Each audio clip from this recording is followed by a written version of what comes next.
Roberto Saviano, bonjour, merci de nous recevoir pour ce numéro spécial d'Envoyé Normal consacré à la lutte contre la mafia. Vous avez 29 ans, vous êtes journaliste en Italie, vous êtes surtout l'auteur de Gomorra, un best-seller sur l'essor de la Camorra, la mafia napolitaine. À l'occasion de la sortie en France du film tiré de votre livre, vous nous accordez donc une interview. La première question que j'ai envie de vous poser, c'est pourquoi vous êtes arrivé avec 3 policiers fortement armés ? En fait, je suis sous protection depuis 2006 parce qu'on a découvert que la Camorra me voulait du mal, non pas parce que j'avais dévoilé des choses, mais parce qu'ils craignent beaucoup l'attention que me portent les lecteurs. Plus mon livre est lu, plus ça les agace. Donc, je veux dire, il y a 1 million d'exemplaires qui ont été lus à travers 43 pays dans le monde. Donc, j'ai vraiment besoin de cette protection et elle est nécessaire. C'est très important.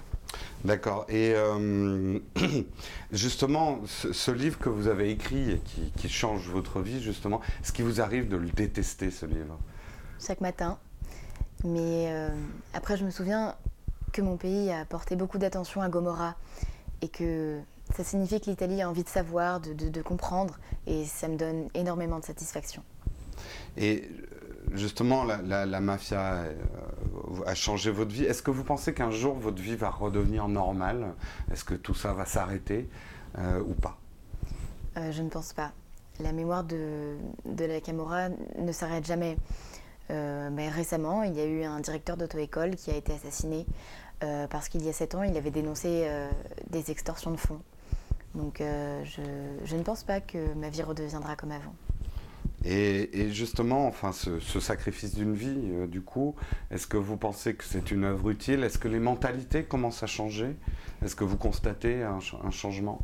Oui, je pense que c'est le plus important parce que les gens commencent à se rendre compte que ça n'est pas un fléau qui touche seulement le sud de l'Italie.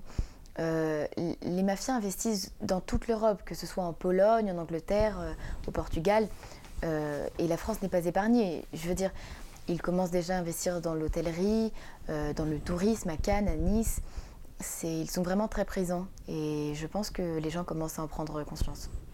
Et justement, nous, Français, qui ne connaissons pas toutes les subtilités, vous qui avez fait beaucoup de recherches pour écrire votre livre, est-ce que vous pouvez nous expliquer simplement la différence entre la Camorra, la Cosa Nostra et la Ndrangheta ? Désolé, je le prononce mal, je suis français, ce qui vient de Calabre. Est-ce que vous pouvez nous expliquer la différence entre les 3 ? Alors, il faut savoir que la Camorra a un système qui est assez différent des autres mafias, parce qu'il y a une hiérarchie, certes, qui est présente, mais pas au sein de la structure même, mais au sein de plusieurs petits groupes. Donc, par exemple, il y a plusieurs chefs qui s'occupent de groupes différents. Donc, en fait, ça signifie qu'il n'y a pas qu'une Camorra, mais il y en a plusieurs auxquels on peut être assimilé assez rapidement, sans forcément avoir besoin sans avoir besoin de liens familiaux directs avec la mafia. Tandis que, par exemple, la Ndrangheta tient beaucoup à ses traditions. Je veux dire, si on n'a pas de lien direct avec la mafia, on ne peut pas y rentrer. Alors que la Camorra est beaucoup plus moderne. Ouais, est-ce qu'on pourrait dire justement, oui, la Camorra est beaucoup plus proche d'une société, une entreprise, où l'ascension se fait par le mérite, oui, et non pas par les liens de sang, et donc plus adaptée, plus réactive ? Oui, par exemple, la Cosa Nostra, c'est donc la mafia originaire de toutes les mafias, elle est très puissante, elle est dirigée par des décideurs qui sont très présents au sein de notre société, mais cependant elle est plus lente. On se rend compte que la Camorra, c'est celle qui s'adapte le plus à l'économie de nos jours. Elle est plus ouverte, plus moderne, donc je pense qu'elle est plus dangereuse également.